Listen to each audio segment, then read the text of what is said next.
मोक्षमार्गस्य नेतारं भेत्तारं कर्मभूरतां ज्ञातारं विश्वतत्त्वानां वन्दे तद्गुणलब्धये।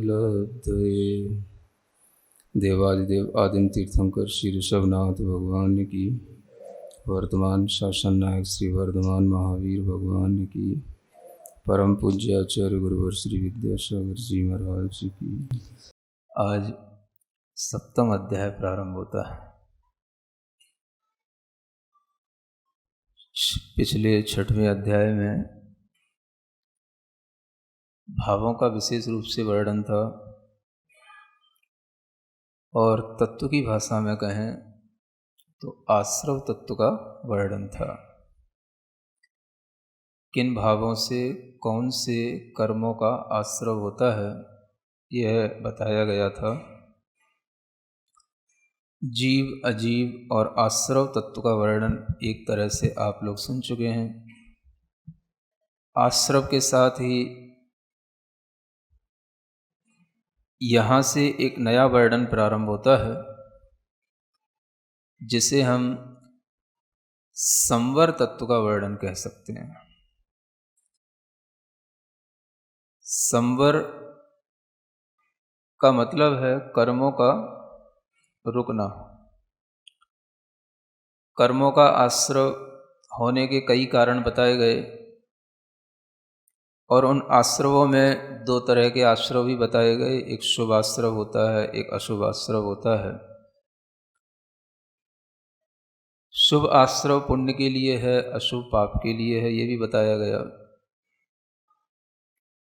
जब आश्रवों की चर्चा चली तो उसमें इंद्रिय, कषाय, अव्रत, क्रिया ये सब भी आश्रव के कारण बताए गए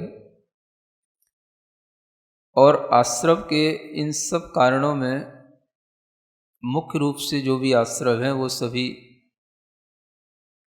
पाप आश्रव किन किन भावों से होता है, पाप आश्रव किन किन से परिणामों से होता है, ये सब बताते हुए यहाँ पर अब ये बताया जाना है कि जो आपने सुन रखा है कि शुभ आश्रव होता है वो शुभ कैसे होता है। जो आपने सुन रखा है इंद्रिय, कषाय, अव्रत, क्रिया, इनमें जो अव्रत होते हैं वो क्या होते हैं, उसी का वर्णन करने के लिए यह 7वां अध्याय आ रहा है। एक तरह से 7वें अध्याय में आपको सभी शुभ भावों का वर्णन होने के साथ साथ शुभ क्रियाओं के वर्णन के साथ भी इसका वर्णन किया जाना है। शुभ भावों का वर्णन तो आपने लगभग 6वें अध्याय में सीख ही लिया है। यहाँ पर आपको करना क्या, क्योंकि भावों से ही अकेला काम नहीं चलता। हमारी मन वचन काया की क्रियाएं तो हमेशा चलती ही रहती हैं और उन क्रियाओं को हम कैसे रोकें जो वो पाप आश्रव का कारण न बने। तो उन क्रियाओं को रोक करके ही हम भावाश्रव को रोकने की प्रक्रिया बहुत अच्छे ढंग से कर सकते हैं। अगर क्रियाएं नहीं रुकती हैं और केवल हम भावाश्रव को रोकने के लिए तैयार होते हैं तो हम कुछ सफल हो सकते हैं, पूर्णतया सफल नहीं हो सकते हैं। इसलिए जो मन वचन काय हमारे हमेशा अशुभ से जुड़े रहते हैं, उन अशुभ से निवृत्ति कैसे हो और शुभ में प्रवृत्ति कैसे हो, इस तरह से जो हम अपनी क्रियाओं को डाइवर्ट करके अपने अंदर एक भावों में परिवर्तन देखते हैं, वह परिवर्तन ही आश्रव से संवर का कारण बन जाता है। आश्रव का मतलब है कि जिससे कि पापाश्रव हो रहा है और संवर का मतलब है जिससे कि पापाश्रव रुक जाए। आश्रव में मुख्य रूप से जो आपको बताया गया था पाप आश्रव के लिए, अशुभ आश्रव के लिए, वह था इंद्रियों की प्रवृत्ति, कषायों में उद्वेग और अव्रत का भाव। और कुछ 25 क्रियाएं आपको बताई थीं। उनमें मुख्य रूप से जो अविरति है वो एक ऐसा फैक्टर है कि अगर वही कंट्रोल में आ जाए तो सब चीज़ें कंट्रोल में आ जाती हैं। अव्रति यानी विरति का अभाव, विरति यानी विरक्ति का अभाव, यानी कि जो हमारे लिए पाप के आश्रयभूत कार्य हैं उनसे दूर नहीं होना, और उस भाव से तब तक दूर नहीं हो जाता जब तक कि हम उस तरह की कोई अभिसंधि ना करें। अभिसंधि कृता विरतिर व्रतम भवतिर। व्रत किसे कहते हैं? तो आचार्य कहते हैं जो अभिसंधि पूर्वक विरति ली जाती है उसको व्रत कहते हैं। तो उसी व्रत को समझाने के लिए ये चैप्टर आ रहा है कि हम अगर पाप से विरति चाहते हैं तो विरति हमें अभिसंधि पूर्वक लेनी पड़ेगी। अभिसंधि का मतलब क्या होता है? जैसे आप कोई भी कार्य करते हैं तो एक एग्रीमेंट करते हैं, अनुबंध करते हैं, एक आप शपथ भी लेते हैं, और कोई ना कोई आप अच्छा काम करते हैं तो उसके लिए भी सरकार से भी आपके लिए एक अनुबंध हो जाता है, डॉक्यूमेंट्स तैयार हो जाते हैं, अनुबंध हो जाता है। इसी तरीके से पाप आश्रव मैं नहीं करूँगा, मैं पाप आश्रव को रोकता हूँ, मैं संवर के लिए तत्पर होता हूँ। इसके लिए आपको एक अपने पास से ही खुद में एक डॉक्यूमेंट तैयार करना पड़ेंगे, जो आपको है ना बाद में उनकी रजिस्ट्री भी करानी पड़ती है, और वो कोई भी है ना, मतलब जो व्रत लिए हो, जो उस तरीके की क्लासें पास किए हो, उसके सामने आप उसकी रजिस्ट्री करा सकते हैं, है ना। तो यह जो विरति है, इस विरति को यहाँ पर आश्रव के रोकने का कारण कहा जा रहा है। पहला सूत्र जो यहाँ पर आ रहा है वो यही है, हिंसा नृतस्तेया ब्रह्म परिग्रहेभ्यो विरतिर्व्रतम। क्या कहते हैं? विरतिर्व्रतम। विरति का नाम व्रत है। विरति का मतलब कि उस चीज से विरक्त हो जाना, दूर हट जाना, उसमें जो हमारा एक अटैचमेंट था, उससे जो हमारा एक झुकाव था, उसमें जो जुड़ाव था, वो हट जाना। उस विरति को ही विरत कहा जाता है। और वो विरति केवल भावों से नहीं हो सकती जब तक कि हम भावों में भी यह बिल्कुल डिसाइड न कर लें कि हमें ऐसा नहीं करना है, तब तक वो विरति नहीं होगी। क्योंकि भावों में जब ये आप डिसीजन ले लोगे तभी जो है आप इस तरीके का कोई डॉक्यूमेंट तैयार कर पाओगे, और जब आपके पास डॉक्यूमेंट तैयार हो जाएगा तो फिर आप सबके समक्ष अपनी घोषणा भी कर सकोगे। किसका? हमने इस तरह से हिंसा आदि जो ये 5 पाप हैं, इनसे हमने विरति ले ली है, ये डिक्लेरेशन हो जाता है। और ये डिक्लेरेशन जब पूरा सोशल हो जाता है, सोशल मीडिया पे भी पहुंच जाता है, तो आपके लिए उससे एक राहत भी मिलती है और दूसरों को भी पता पड़ जाता है कि हाँ, अब आपके लिए इस तरीके का रास्ता बन गया है और आप इस तरीके से अपनी प्लानिंग अपने जीवन के लिए कर रहे हैं। समझ आ रहा है? तो ये जो व्रत लिए जाते हैं, ये केवल भावों से नहीं लिए जाते हैं। बहुत अच्छी बात यह है कि ये साक्षी पूर्वक लिए जाते हैं। किसी पूर्वक? साक्षी माने जब भी कभी कोई हमें समाज में रहकर के समाज के ही अनुसार या समाज से ऊपर उठने का हमें कोई काम करना होगा, तो हमें एक साक्षी बनाना पड़ता है। केवल हमें अपने अंदर व्रत ले लेने से काम नहीं होगा, हमें दूसरे को साक्षी बनाना पड़ेगा। मुनि महाराज के व्रत भी होते हैं, श्रावक के व्रत भी होते हैं, और वो होंगे सब इसी में से ही। हिंसा, अनृत माने झूठ, स्ते माने चोरी, अब्रह्म माने कुशील, और परिग्रह माने यह मेरा है, यह मेरा है, इस तरह का भाव।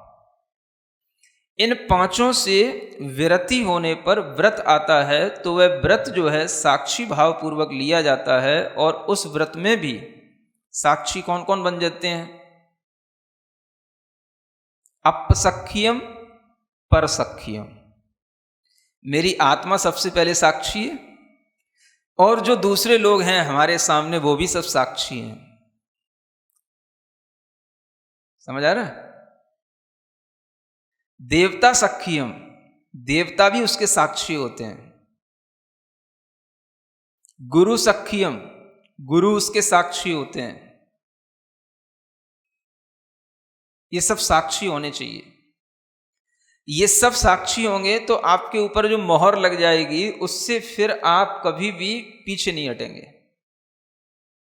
जो आपके लिए मिलेगा गवर्नमेंट की तरफ से वो तभी मिलेगा जब आप उस कंडीशन के अनुसार चलेंगे। और अगर आप जो है कुछ भी उसमें जो रूल्स रेगुलेशन है उनका आप अगर पूरा का पूरा जो आपको फॉलो करना है वो नहीं करते हैं, तो आपके लिए फिर वही साक्षी में उसका क्या कैंसिलेशन भी किया जा सकता है। ये इसलिए साक्षी की जरूरत होती है। तो ये वही चीज यहां पर बताई जा रही है कि जब आप कोई भी अनुबंध करते हैं तो वो साक्षी में होता है, तो ये भी एक अनुबंध है। ये शुभ का अनुबंध है, और जो आप करते हो संसार में वो सब अशुभ का अनुबंध है। आप कोई मकान लेते हो, किसी से विवाह करते हो, कोई भी बिजनेस शुरू करते हो, सबसे कोई ना कोई आप कांटेक्ट करके एग्रीमेंट बना करके आप अपना अनुबंध करते हो, तब जाकर के वो चीज़ आगे बढ़ती है। उसी तरीके से आपको जब इधर से टूटना है, इधर से हट करके इधर अनुबंध करना है, मैं व्रत ले रहा हूँ, मुझे व्रत लेना है, तो वह व्रत भी जो है आपके लिए एक अनुबंध है। तो यह जो अव्रत से दूर हुआ, व्रत में आया, यानी अव्रत की प्रवृत्ति छोड़ी, व्रत की प्रवृत्ति शुरू कर दी, तो यह प्रवृत्ति भी उसके लिए पाप से हट करके पुण्य की ओर आना है। और ये अशुभ का संवर है और शुभ का बंध है। अनुबंध माने कहीं ना कहीं बंध तो है। जब तक हम किसी ना किसी तरीके की कोई भी एक्टिविटी कर रहे हैं वो हमारे लिए बंध का कारण तो होती है, लेकिन वह बंध हमारे लिए दोनों तरीके से होता है। अगर हम वही एक्टिविटी अशुभ के साथ कर रहे हैं तो वो पाप बंध का कारण है। वही एक्टिविटी जब हमारी शुभ के साथ होती है तो पुण्य बंध का कारण है। बंध तो दोनों में है, लेकिन इसमें भी कौन सा बंध हमारे लिए बेटर है और कौन सा बंध हमारे लिए वर्स्ट है, ये भी ध्यान रखना पड़ेगा। तो अशुभ का बंध ये तो हमारे लिए कैसा होता है, जिससे पाप का आश्रय हो, पाप का बंध हो, अच्छा होता है? कैसा होता है? अच्छा नहीं होता। तो शुभ का बंध, आप कहो कि नहीं महाराज हमें शुभ का भी बंध नहीं चाहिए, हमें तो मोक्ष चाहिए। बातें करने से मोक्ष नहीं हो जाएगा। पहले तो आपको अपनी एक्टिविटी, अपने थॉट प्रोसेस पहले चेंज करने पड़ेंगे।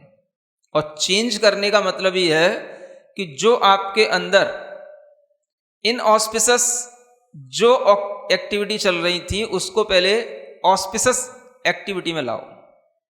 यानी जो आपके लिए अशुभ चल रहा था उसको पहले शुभ बनाओ। शुभ जब बनेगा तब जो है आपके लिए वह जो आपको संसार को बढ़ाने में कारण बन रहा था, वो संसार को बढ़ाने का कारण जब छूट जाएगा तब आपके लिए कोई मुक्ति की बात आएगी। तो पहला प्रोसेस यह है कि पहले आप अशुभ से हटो, अशुभ आश्रव को रोको। जो आपने अनुबंध संसार में तरह तरह के कर रखे हैं उनको कम करो या बिल्कुल समाप्त करो, और उसको करने के बाद में आप शुभ का अनुबंध करो, तब आपकी आगे की यात्रा शुरू होगी। 7 तत्व बताए गए। उन 7 तत्वों में संवर तत्व भी है, निर्जरा तत्व भी है और मोक्ष तत्व भी है। हम अगर सीधा सीधा मोक्ष तत्व देखें, हमें तो केवल मोक्ष के लिए करना है, हमें ना शुभ चाहिए ना अशुभ चाहिए। आप एक बंध से छुड़ा करके हमें दूसरे बंध में क्यों डाल रहे हैं? हमें बॉन्डिंग चाहिए ही नहीं, हाँ? ना अशुभ कर्मों की चाहिए ना हमें शुभ कर्मों की चाहिए। आप कह तो लोगे, लेकिन ये प्रोसेस है ही नहीं। आपके लिए जब भी कभी मोक्ष की भावना तो हो सकती है, लेकिन मोक्ष की प्रक्रिया अगर शुरू होगी तो मोक्ष का प्रोसेस यहीं से गुजरता है। कहां से? इसी सूत्र से। सबसे पहले आपको यही करना पड़ेगा। आप कहो हम डायरेक्ट, हमें तो निर्जरा करना है, मोक्ष करना है, हमारा तो उसी पर श्रद्धान है, हमें ये अशुभ से शुभ नहीं चाहिए, ये भी तो एक बंध ही है, इससे भी तो संसार ही होगा क्योंकि बंध का नाम संसार है। तो ये सब बातें आपको आ सकती हैं क्योंकि आपने आगे की जो बुक है या आगे के जो चैप्टर हैं या आगे का जो कोर्स है वो आपने पढ़ लिया, इसलिए आपको बातें तो आ सकती हैं। लेकिन जब भी कभी आपको कोई प्रोसेस करनी पड़ेगी तो वो प्रोसेस यहीं से करनी पड़ेगी। जब तक संसार है तब तक 2 ही चीजें हैं, अशुभ या शुभ, तत्वार सूत्र के अनुसार। समझ आ रहा है? तो बस अब आपके लिए 2 ही आश्रम हैं, अशुभ का आश्रम, शुभ का आश्रम। अशुभ में छूटने के बावजूद भी आश्रम तो देखो सांप्रदायिक ही रहेगा, लेकिन वह सांप्रदायिक की क्वालिटी अलग अलग होगी। जो अशुभ के साथ है वो अलग है और शुभ के साथ है वो अलग है। अब इस आश्रम में भी हम जब रोक लगा लेते हैं तो यह आश्रम का रुकना भी हमारे लिए संवर है। यानी कि अशुभ आश्रम का रुकना, पाप का रुकना, ये क्या हो गया? इसी का नाम तो संवर है। यही संवर सबसे महत्वपूर्ण है। और ये संवर होने के बाद ही आप जो है निर्जरा कर पाएंगे, और निर्जरा होगी तो आप मोक्ष पथ के अनुगामी कहलाएंगे। तो निर्जरा किसकी करनी है? आप शुरू हो जाते हो कहना हमें तो पुण्य पाप दोनों की करनी है। 3 काल में ना कभी हुई और न 3 काल में आप कभी कर पाओगे, न किसी ने की। पुण्य और पाप दोनों की निर्जरा एक साथ कभी ना हुई ना होगी। समझ आ रहा है? बस करना क्या है वो आपको यहां बताया जा रहा है। सबसे पहले पाप का संवर और पाप की ही निर्जरा होती है। अच्छे ढंग से कान खोल के सुनो, नींद तो नहीं आ रही? सबसे पहले किसकी निर्जरा होगी? पाप की। संवर किसका होगा? पाप का। आश्रम किसका रोकना होगा? पाप का। समझ आ रहा है? सबसे पहले यही प्रोसेस है, और इसी प्रोसेस से चल करके आपके लिए निर्जरा भी मिलेगी, बंध से मुक्ति भी मिलेगी, इसी से ही आपको मोक्ष मिलेगा। जो मोक्ष का प्रोसेस है उस पर चलोगे, टाइम लगेगा, लेकिन रास्ते पर चलोगे तो काम होएगा। और रास्ते से हट करके कितनी दिनों तक बातें करते रहो, बातें करने से कभी किसी को कुछ मिला नहीं है। तो ये क्या है? ये एक तरह का संवर तत्व यहां बताया जा रहा है ना? आश्रव तत्व हो चुका, संवर यहां बताया जा रहा है। आगे 8वां अध्याय आएगा, उसमें बंध की व्यवस्था बताई जाएगी, बंध के हेतु बताए जाएंगे। बंध का प्रकरण बाद में आएगा, और मुख्य रूप से जो निर्जरा का वर्णन है वो 9वें अध्याय में आएगा, और 10वें अध्याय में मोक्ष का वर्णन आएगा। ये व्यवस्था है। तो इसको क्या समझना? संवर। अगर हमने ये श्रद्धा कर रखी है कि आश्रव संसार का कारण है, तो संवर मुक्ति का कारण है, तो मुक्ति के कारण को अपनाना पड़ेगा, और मुक्ति का कारण इस संवर से होकर के जाता है। पाप और पुण्य का दोनों का संवर एक साथ कदाचित कभी भी 3 काल में किसी को नहीं हुआ। सबसे पहले संवर होगा तो इसी का करना पड़ेगा, हिंसा का, झूठ का, चोरी का, कुशील का और परिग्रह का। इसका संवर करो, माने इसको रोको। इसमें जो अपनी डिजायर्स इसके प्रति जो लगी हुई हैं उनको कंट्रोल करो, उनकी लिमिट बनाओ, और वह संवर जब आपके लिए होगा तभी वह संवर जितना हो जाएगा उतना ही पाप का बंध रुकेगा, उतने ही पाप की फिर आप उसकी निर्जरा भी कर पाओगे, और वही संवर आपको फिर पूर्ण संवर के लिए भी कारण बनेगा अगर आपने थोड़ा संवर किया है तो। इसलिए ये संवर तत्व का वर्णन यहाँ पर किया जा रहा है, जो संवर हमारे लिए मुख्य रूप से है तो प्रवृत्त्यात्मक। कैसा? संवर दो प्रकार के होते हैं, एक प्रवृत्ति रूप और एक निवृत्ति रूप। संवर कितने प्रकार के? एक प्रवृत्ति रूप और एक प्रवृत्ति का मतलब हमने अभी एक चीज को छोड़ करके दूसरा करना शुरू कर दिया, तो अभी हम कर तो रहे हैं, तो करना जो हो रहा है उसका नाम है प्रवृत्ति। और जब निवृत्ति होती है तो निवृत्ति का मतलब है कुछ भी नहीं करना, कुछ भी नहीं करना, तो उसको क्या बोलेंगे? निवृत्ति रूप संवर। ये निवृत्ति रूप जो संवर है वो आपको संवर निर्जरा वो आपको 9वें अध्याय में दिखाया जाएगा, जो निवृत्ति रूप है। पहले क्या करना? प्रवृत्ति रूप संवर करना, क्योंकि जो ये प्रवृत्ति रूप संवर कर लेगा वही आगे जाकर के निवृत्ति रूप संवर कर पाएगा। आपने दो शब्द सुने होंगे, एक समिति और एक गुप्ति। सुने? यहां उससे पहले क्या बताया जा रहा है? व्रत। पहले व्रत होते हैं, फिर समिति होती है, फिर गुप्ति होती है। व्रत होंगे तो ही समिति होगी, तभी गुप्ति होगी। जो व्रत हैं उन व्रतों में व्रतों के अनुसार प्रवृत्ति करने का नाम है समिति। समिति में भी क्या कर रहे हैं हम? प्रवृत्ति कर रहे हैं, लेकिन वो प्रवृत्ति कैसी कर रहे हैं? बिल्कुल सावधानी के साथ। जो केयरफुल एक्टिविटीज हैं हमारी, जिसमें कि किसी भी जीव को कोई भी हानि न पहुंचे, है ना, किसी भी जीव के लिए हिंसा न हो, इस तरह की हम अवेयरनेस रख करके जो हम एक्टिविटी करेंगे वो कहलाती है समिति। और यह समिति भी तभी संभव है जब पहले हो यह विरति। तो समिति में प्रवृत्त्यात्मक संवर होता है और गुप्ति में निवृत्त्यात्मक संवर होता है, जो आगे 9वें अध्याय में आपको बताया जाएगा। इसलिए 9वें अध्याय की जो तैयारी है संवर और निर्जरा की, वो इस 7वें अध्याय से शुरू होती है। इसको समझना है ना? हाँ, वो तैयारी दो तरीके से है। यहां एक सूत्र और आगे लिखा हुआ है, देश सर्वतोड़ु महती।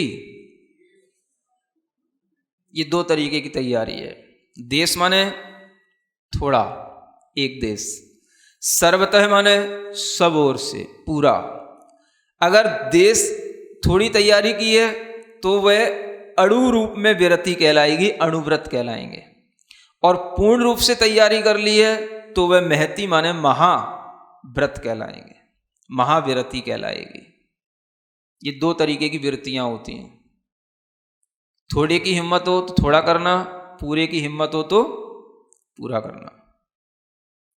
पूरा किया तो महाव्रत, थोड़ा किया तो अणुव्रत। विरत में विरति है और विरति में ये चीजें कॉमन है। अगर थोड़ा थोड़ा सा हिंसा का त्याग किया, थोड़ा झूठ का त्याग किया, थोड़ा कुशील का, थोड़ा चोरी का, थोड़ा परिग्रह का, तो ये देशव्रत हो गए, अणुव्रत हो गए। इसी को बोलते हैं संहिता, संयत भी हो गया। अगर एक साथ हमने पूरा त्याग कर दिया, मन से, वचन से, काय से, कृत से, कारित से, अनुमोदना से, 108 प्रकार के जो आश्रव के द्वार थे जो बताए गए थे जीव अधिकरण में, वो सब अगर पूरे हमने त्याग कर दिए तो वो कहलाया महाव्रत। सर्वतः, सब ओर से। सब ओर से माने भीतर से, बाहर से, ऊपर से, नीचे से, यहाँ से, वहाँ से, इस देश से, उस देश से, इस काल में, उस काल में, सर्वतः। सभी द्रव्य, सभी क्षेत्र, सभी काल, सभी भाव, हर स्थिति पर इस तरह से जो विरति हुई, इसका नाम कहलाएगा महाव्रत। और जो थोड़ी थोड़ी विरति होती है, थोड़ा थोड़ा आगे बढ़ रहे हैं, थोड़े थोड़े से हम व्रत ले रहे हैं, तो ये कहलाता है देश व्रत, अणुव्रत।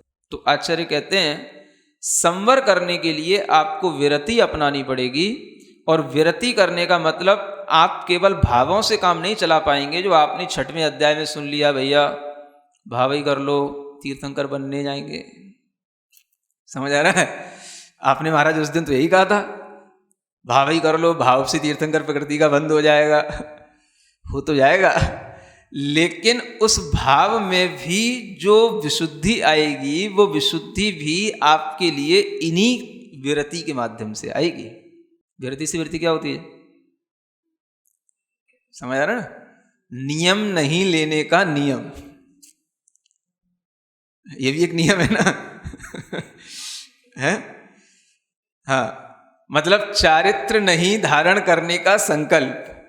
जिन्होंने इतना बड़ा संकल्प ले रखा है वो सम्यक दृष्टि हो कैसे सकते हैं? 3 काल में नहीं हो सकते। सम्यक दृष्टि जीव की तो चारित्र के प्रति इतना रुझान रहता है, लगाव रहता है, उत्सुकता रहती है कि वह कभी भी नहीं भी ले पाए तो अपनी असमर्थता पर अपनी आत्मनिंदा करेगा। ये नहीं कहेगा कि अगर नहीं ले रहे हैं तो बहुत बढ़िया है, हम इसी से अच्छे हैं, या हमें लेना ही नहीं है। ये भावना नहीं होती है। जिन गृहस्थों में ऐसी भावना आ जाती है कि हम केवल पढ़ करके ही बंद और मोक्ष को प्राप्त हो जाएंगे, बंद से मुक्ति मिल जाएगी हमको, तो पढ़ने से किसी को कुछ नहीं हुआ। पढ़ने से तो ना आपके भाव बनेंगे, ना आपकी कोई क्रिया आएगी, और जब तक ये नहीं होगा तब तक मोक्ष मार्ग शुरू होगा ही नहीं। इसी को आचार्यों ने चारित्र कहा है। असुहादो विणवित्ति सुहे पवित्तीय जान चारित्रम वद समिति गुप्ति रूपम, ये उसी लिए आगे कहा गया है। ये व्रत, समिति और गुप्ति रूप, ये चारित्र जब तक शुरू नहीं होगा तब तक विरति नहीं होगी, संवर नहीं होगा, और संवर के बिना कोई भी आगे का मोक्ष मार्ग बन नहीं सकता है। तो सबसे पहले ये प्रवृत्ति रूप संवर है। कैसा संवर है ये? प्रवृत्ति। प्रवृत्ति क्या है? मैं हिंसा को छोड़ता हूं, अहिंसा को अपनाता हूं, तो ये प्रवृत्ति हो गई ना। अपना तो रहा है ना कुछ। मैं झूठ नहीं बोलूंगा, सत्य बोलता हूं, तो झूठ नहीं बोल रहा है, सत्य तो बोल रहा है, बोलने में भी प्रवृत्ति तो है। समझ आ रहा है? मैं बिना दी हुई किसी की वस्तु को ग्रहण नहीं करूंगा, तो दी हुई वस्तु तो ग्रहण कर रहा है। समझ आ रहा है? मैं कुशील का त्याग करके ब्रह्मचर्य को अपनाता हूं, तो कुशील को छोड़ करके तो ब्रह्मचर्य में तो अपनाने में तो लग रहा है। और मैं परिग्रह को छोड़ करके अपरिग्रह में आता हूं, तो परिग्रह को छोड़ करके अपरिग्रह में आने की भी ये प्रवृत्ति है। ये मेरा परिग्रह नहीं है, यह कुशील भाव मेरा नहीं है। ये प्रवृत्ति छोड़ करके दूसरी प्रवृत्ति को अपनाना, यह भी एक प्रवृत्ति है, और इस प्रवृत्ति से भी संवर होता है, और इस संवर को प्रवृत्त्यात्मक संवर कहा जाता है। यही संवर आगे निवृत्ति रूप जो संवर होगा, गुप्ति में जाने लायक, जो सामायिक आदि चारित्र के रूप में एकदम मध्यस्थ भावना रूप होगा, उस संवर के लिए यह कारण होगा। जिसने इसका अभ्यास किया है वही निवृत्ति रूप संवर कर पाएगा। जिसको इस प्रवृत्ति रूप संवर का अभ्यास नहीं है, उसको वह निवृत्ति रूप संवर भी नहीं आएगा। इसलिए आचार्य कहते हैं कृत व्रत परिकर्मा ही साधु सुखेन संवरम करोति। ये आचार्य पूज्यपाद महाराज की पंक्ति है। क्या कहा? कृत व्रत परिकर्मा, जिसने व्रतों का परिकर्म कर लिया है। परिकर्म जानते हो? बहुत बड़ा, ऐसे परिकर बोलते हैं जैसे, है ना। एक व्रत होता है तो उसके साथ बहुत सारी चीजें जुड़ी होती हैं। तो व्रतों का पूरा जिसने परिकर्म अपना लिया है, कर लिया है, वही सुखेन संवरम करोति। जो निवृत्ति रूप संवर है वो सुख से होता है उसका, जिसने इसका अभ्यास कर लिया। सुख से होने का मतलब जब चित्त बिल्कुल अपनी आत्मा में स्थिर हो, चित्त में किसी भी तरह का बाहरी कोई विकल्प आए ही ना। ये कब संभव होता है? जब हमने प्रवृत्ति रूप संवर किया होगा व्रतों में, तो हमें कभी भी अशुभ का कोई भी भाव आएगा ही नहीं। और वही संवर हमारे लिए निवृत्ति रूप संवर के लिए, यानी चित्त की निवृत्ति के लिए, चित्त निरोध के लिए, चित्त की एकाग्रता के लिए वो कारण बनता है। वो निवृत्ति रूप संवर कहलाता है। उस समय जो संवर होता है वो उसका मतलब है वह संवर पूर्ण संवर हो रहा है, क्योंकि उसका मन भी किसी आत्मा के अलावा अपनी स्व आत्मा या परम जो उत्कृष्ट आत्मा, परम आत्मा, उसके अलावा उसका चित्त कहीं भी नहीं लग रहा है। वो कहलाता है परम संवर। वह परम संवर कब होगा? जब इस तरह से अभ्यास हो चुका होगा। सभी तरह के व्रत हैं, आगे व्रतों की भावनाएं बताई जा रही हैं। उन व्रतों की रक्षा करने के भी और व्रत होते हैं, या यूं कहें ये जो 5 व्रत हैं, इन 5 व्रतों में भी मुख्य तो देखा जाए तो एक ही व्रत होता है, अहिंसा व्रत। तो ये सब अहिंसा की रक्षा करने के लिए, ये अहिंसा का एक परिक्रम है। ये क्या है? ये परिक्रम है। आगे अगर हम इसको पूरा एक मान लेंगे, जैसे ये अणुव्रत हैं, तो फिर इनकी भी रक्षा करने के लिए और बहुत बड़ा परिकर है। गुणव्रत हैं, शिक्षा व्रत हैं, ये इनके परिकर हैं, ये इसकी भी रक्षा करेंगे। अगर हम महाव्रतों को अपना लेते हैं तो महाव्रतों की रक्षा करने के लिए बहुत बड़ा परिकर है। समितियां हैं, गुप्तियां हैं, चारित्र हैं, परिचय हैं, भावनाएं हैं, सब कुछ है। ये सब क्या है? ये परिकर है। और इस पूरे परिकर को लेकर के चलो। जितना अच्छा परिकर होगा उतने ही अच्छे भीतर का भगवान अच्छा लगेगा। परिकर समझ रहे हो ना? कभी आपने कोई ऐसी भगवान की वेदी या प्रतिमा देखी ना, जिसके आसपास जो है खूब अच्छा परिकर बना हुआ हो, है ना?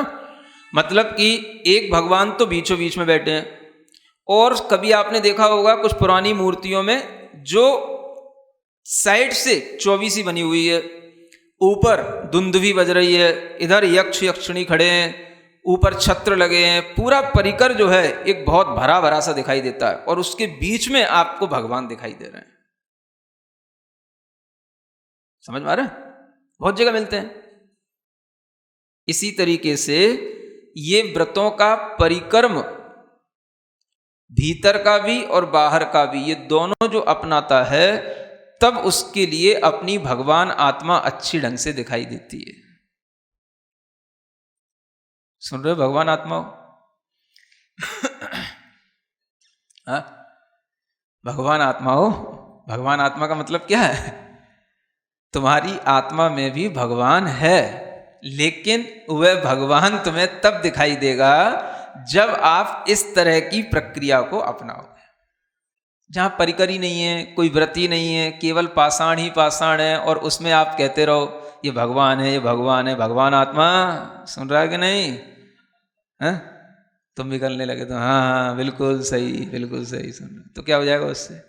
पत्थर से पत्थर ही बने रहोगे। उसकी नक्काशी तो करो, उसमें छेनी तो लगाओ, कुछ उभारो तो, कुछ निकालो तो उसमें से। जो जैसा गढ़ा है उसे गढ़ा रहने दो। तो कैसे बनेगा फिर पत्थर? कभी भगवान में कैसे दिखाई देगा पत्थर में से भगवान? है ना? उसी पत्थर में से ही सब नक्काशी होकर के उसी से ही परिक्रम बनता है, परिकर बनता है, और उसी से ही भगवान बन जाते हैं। और वही पत्थर फिर कितना शांति देने वाला, आकर्षक लगने लग जाता है। और वही पत्थर फिर जो पाषाण का, वही भगवान भी के रूप में सामने आ जाता है। तो फिर सब वहां पर उनकी पूजा करते हैं, आराध्य बन जाता है वो पत्थर, है ना? इसी तरीके से यहां पर समझो, ये सब परिकर अब आगे बताया जाना है। हर एक व्रत की 5-5 भावनाएं। तत्स्थैर्यार्थम भावना पंच पंच। तत् माने ये जो व्रत लिए, इनकी स्थिरता के लिए, है ना? ये स्थिर बने रहें, जैसा लिया वैसा ही बना रहे, इसके लिए आपको 5-5 भावनाएं दी जा रही हैं। एक एक व्रत की 5 भावनाएं, तो 5 व्रतों की कितनी हो गई? 25। इतना परिकर तो हो गया।